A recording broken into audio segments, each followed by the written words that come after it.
তুমি এমন একটা ব্যক্তি যে কয় আইলো তার পিছেই যাও, গেলে পরে তোমার ক্ষতি হয়, লাভ হয় না। কথাটা ঠিক না বে ঠিক? ঠিক। ডাক করলা। সম্মানিত ভিউয়ার্স, কেমন আছেন? আসলে না এসে পারলাম না, আমার মনে হলো যে এখন আসাটা খুবই জরুরি হয়ে গেছে, নাহলে আমাদের অসংখ্য ভাই বোনদের ইমান রক্ষা হবে না, তাই এসে গেলাম। এই যে একটা ভাইরাল টপিক চলছে, কি রাগ করলা, ঠিক আছে, রাগ করলা পর্যন্ত থাকেন না, রাগ করলা পর্যন্ত আপনি থাকতে পারেন, কিন্তু যেই মাত্র রাগ করলা থেকে আপনি সরে গেলেন, রাগ করলা থেকে সরে একবার বলো সুবহানাল্লাহ, বলো বিসমিল্লাহ।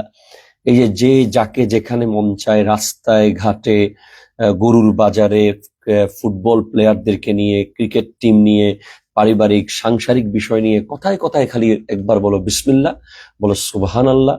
এই যে মজাকটা হচ্ছে, এই যে একটা ঠাট্টা হয়ে যাচ্ছে, কি নিয়ে ঠাট্টা করছি আমরা? আসলে জিনিসটা কি, ঠাট্টা করার বস্তুটা কি, ঠাট্টা করার টপিকটা কি, আমাদের ঠাট্টার সময় মুখ দিয়ে কোন ওয়ার্ড বের হচ্ছে, আমরা কি জিনিসটা খেয়াল করেছি? আমরা বিসমিল্লাহ এবং সুবহানাল্লাহ নিয়ে ঠাট্টা করছি, বিসমিল্লাহ এবং সুবহানাল্লাহ নিয়ে, যেগুলো ডিরেক্ট আমাদের ইমানের সাথে সম্পৃক্ত। আপনি বিসমিল্লাহ নিয়ে যদি একটা লাইন মজা করেন, ইমান চলে যাবে।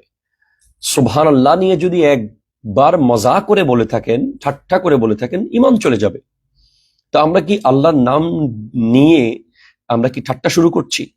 এটা তো মনে হচ্ছে বিসমিল্লাহ বলে মদ খাওয়ার মতো হচ্ছে ব্যাপারটা। এই যে আপনারা রব্বুল আলামিন কোরআনুল কারীমের সূরা তাওবার মধ্যে ইরশাদ করতে লাগলেন, ওয়ালা ইন সাআলতাহুম, যখন আপনি তাদেরকে জিজ্ঞেস করবেন, হ্যাঁ, লা ইয়াকুলুন্না, নিশ্চয়ই তারা বলবে, ইন্নামা কুন্না নাখুদু ওয়া নালআবু, আমরা তো একটু মজা করছিলাম, আমরা একটু তামাশা করছিলাম। কুল, আপনি বলুন, আবিল্লাহি ওয়া আয়াতিহি ওয়া রাসূলিহি কুনতুম তাস্তাহজিউন, তোমরা কি আল্লাহর আয়াত, আল্লাহর নাম, তোমরা কি আল্লাহকে নিয়ে, আল্লাহর আয়াতকে নিয়ে, আল্লাহর রাসূলকে নিয়ে তোমরা মজা করছো? লা হাওলা ওয়ালা কুওয়াতা ইল্লা বিল্লাহ। আবার আল্লাহ বলছেন, ওয়ালা তা'তাযিরু কদ কাফারতুম বা'দা ঈমানিকুম, তোমরা কোনো উজর, তোমরা কোনো অজুহাত দেখায়ো না, তোমরা ঈমান আনার পরে কুফরি করেছো। হায় হায় হায় হায় হায়, লা হাওলা ওয়ালা কুওয়াতা ইল্লা বিল্লাহ। এটা কোন ধরনের মজাক ভাই? এটা কোন ধরনের ঠাট্টা বলেন তো আমাকে? একজন মুসলমান হয়ে, একটা মুসলমানের সন্তান পর্যন্ত আমি লেভেল দেখতে পাচ্ছি যারা এটা নিয়ে ব্লগ বানাচ্ছে। মানে এত ইজি কেমন হয়ে গেলাম আমরা? আমরা ইসলামটাকে এত সহজ করে ফেললাম কিভাবে? আমাদের ভয় কোথায় চলে গেল? আমাদের আল্লাহর আযাবের ভয়, গজবের ভয়, আমাদের ইমানটা চলে যাওয়ার ভয়, আমাদের পৃথিবীতে, এই জগতে আমাদের ইমান ছাড়া কোন সম্পদটা আছে যেটা আমাদের রক্ষা করতে হবে? সবকিছুর ঊর্ধ্বে হলো ইমান। তো ইমানের সাথে সম্পৃক্ত শব্দ বিসমিল্লাহ, ইমানের সাথে সম্পৃক্ত শব্দ সুবহানাল্লাহ। আমি আল্লাহর ওয়াস্তে হাত জোর করে বলছি আমার ভাইদেরকে, আর একজন, আমার ভিডিও যারা দেখছেন, একজন মানুষও এই ভয়ঙ্কর ইমান বিধ্বংসী কন্টেন্ট বানাবেন না। আপনি বিসমিল্লাহ সুবহানাল্লাহ বলতে চান, তো আপনি এগুলো, এটা জায়নামাজে বসে বলুন, আপনি মসজিদে বলুন, আপনি দ্বীনি কোনো কার্যক্রমের মধ্যে বলুন। আপনি কেন এটাকে একটা মজাক করতে করতে বলবেন? কেন আপনি এটাকে ঠাট্টা করতে করতে বলবেন?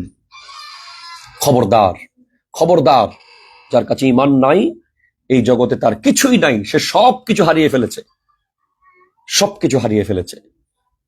স্পষ্ট কুফরি হবে যদি কেউ বিসমিল্লাহ এবং সুবহানাল্লাহ নিয়ে মস্কারি করে। কোথাকার কোন জাহেল মূর্খ, কোথাকার কোন বর্বর, কোথাকার কোন আউল বাউল ফাউল হাত দেখেছে, এটা জন্য আমাদের সবাইকে দেখতে হবে।